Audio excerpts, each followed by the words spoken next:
So what's the best Medicare supplement plan?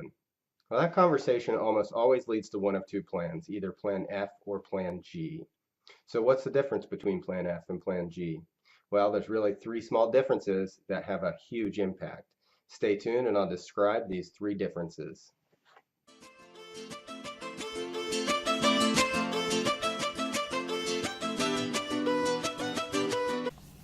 Okay, folks, so here we go. Here, through the next slides, we're going to take a look at the difference between F and Plan G. I'm a very visual learner, as I already mentioned. If you are too, I hope this is a much better value than just listening to me talk about the difference between F and G.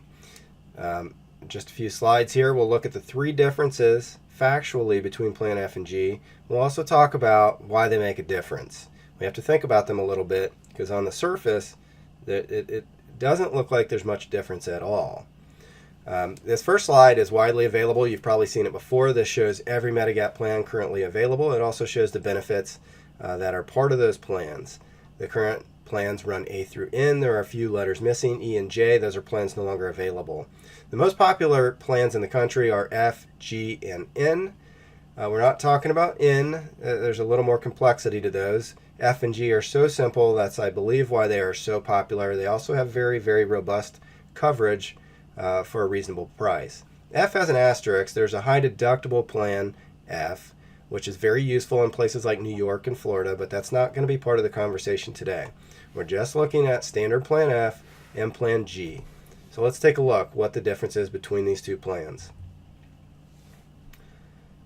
If we cut that chart down to just plan F and G and look at the difference between the two, there is almost no difference. There's only one row here, the Part B deductible. That is the only difference between these two plans. And the amount of that difference in coverage is tiny. But they both, let's look at these line by line real quick. They both do cover Part A coinsurance and hospital costs up to 365 days beyond when Medicare benefits are exhausted. Both F and G cover the Part B coinsurance or copayment. Both plans F and Plan G cover the first 3 pints of blood. They both provide Part A hospice care coinsurance or copayment. They both provide the coinsurance on skilled nursing facility care. They both will cover the Part A deductible for you. But the only difference, again, is Part B deductible. Plan F pays it, Plan G doesn't. Now, how much of a benefit is that? Currently in 2017, that's $183. So, intuitively, you would think that if Plan F is only covering a possible $183 more, that's about all it should cost me extra for Plan F over Plan G, but we'll see that's not the case. Normally, it's multiples of it. The last few benefits here, both F and G cover Part B excess charge. Very important in most states. Some states prohibit excess charge, like my home state here in Ohio, but F and G, you don't have to worry about it. They both cover that for you. They both provide some foreign travel protection, and neither really have an out-of-pocket portion. So the three facts are pretty minor. Starting with number one, we've already talked about the benefit difference between F and G is only the Part B deductible getting covered by Plan F. So intuitively, Plan F should never cost more than $183 over the premium for Plan G, but it does. And we'll see that. I have a few examples here. Not only that, if you don't go to the doctor or you're not subject to the deductible in a particular year, Plan F isn't even paying that for you. So let's take a look at a couple examples. We're looking at a male age 65 in Cobb County, Georgia. Lowest Plan F rate is $165.92. The lowest Plan G rate is $130.91. So the difference is $35 per month or $420 per year. Remember, the only benefit difference is $183. So you can pay $420 extra for the possibility that Plan F might cover $183 for you. It doesn't make any sense. Here's another example, and these were picked randomly. We have a female age 74 in Washtenaw County, Michigan. Lowest Plan F rate's $184.09 per month. Lowest Plan G rate is $143.63 per month. The difference is $40.46 per month or $485 per year for Plan F. Remember, the only benefit difference that you gain with Plan F is $183. I see this all the time with clients, and it just doesn't make sense. So that's fact difference one. The difference in benefit is only the Part B deductible. Fact 2, and this is another one. The fact doesn't seem to make much difference, but if you think about it a little bit, it has a huge impact. If a Medicare beneficiary is in a guaranteed issue situation, they can get certain plans. One of them is not Plan G. So if a person has a guaranteed right to buy a Medigap policy and they're sick, they have heart issues, or they have AIDS, or they have diabetes, they can get certain plans, but they can't get Plan G. Now, what does that do? That excludes risk from Plan G, and it helps keep the rates down. So on its face, it doesn't look like much difference. In reality, it's a pretty big difference. So here's an example. This comes straight from Medicare.gov. If a person has original Medicare and an employer group health plan, including retiree or COBRA coverage or union coverage that pays after Medicare, and that plan is ending, that creates a guaranteed issue right.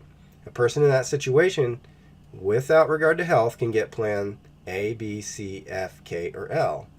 Notice Plan G is not there. So that's fact number 2. Guaranteed issue situation, certain plans are available to folks. G is not one of them.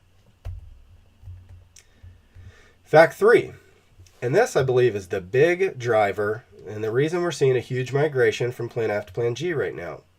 Come January 1, 2020, no new entrants can get Plan F.